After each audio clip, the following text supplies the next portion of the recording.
స్తుతులు స్తోత్రము నాయన. వాక్యం అనే విత్తనాన్ని మా హృదయంలో నింపుకొని నీరుగట్టి ఫలించుటకు సహాయము దయచేయము నాయన.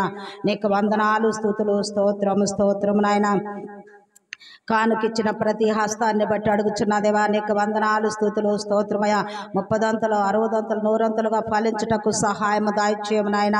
అయా నీకు వందనాలు. రాలేక వెనుకబడిన వారి కొరకు ప్రార్థిస్తున్న దేవా నీకు వందనములు. నీ చిత్తమైతే మరి ఒకసారి వారు వచ్చుటకు సహాయము దయచేయమయా. నీకు వందనాలు, స్తుతులు స్తోత్రము స్తోత్రము నాయన. కృపగల మా దేవా, మహోన్నతుడా, గొప్ప దేవా నీకు వందనములు. అయా ఏ ఉపవాస దినములను గడుపుచుండగా నా ప్రభువా, అయా ఎందరైతే గడుపుచున్నారో ప్రభు అట్టి వారందరికి శక్తిని ప్రసాదించుమయా. నీకు వందనాలు, స్తుతులు స్తోత్రము నాయన. నిత్యము కన్నీరు విడిచే బిడ్డలుగా మమ్మల్ని తీర్చిదిద్దుమయా. నీకు వందనాలు, స్తుతులు స్తోత్రము స్తోత్రము స్తోత్రము. కృపగల మా దేవా నీకు వందనములు.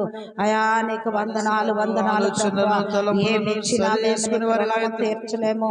విరిగి నలిగిన మనస్సుతో నిన్ను స్తుతించగలమయా. నీకు వందనాలు, స్తుతులు స్తోత్రము. మేము తగ్గించుకొని నిన్ను హెచ్చించే జీవితాలు మాకు దయచేయమని త్వరలో రానయ్యన్న ప్రభు అయిన యేసయ్య నామమున వేడుకొని మనవి చేయుచున్నాము తండ్రి.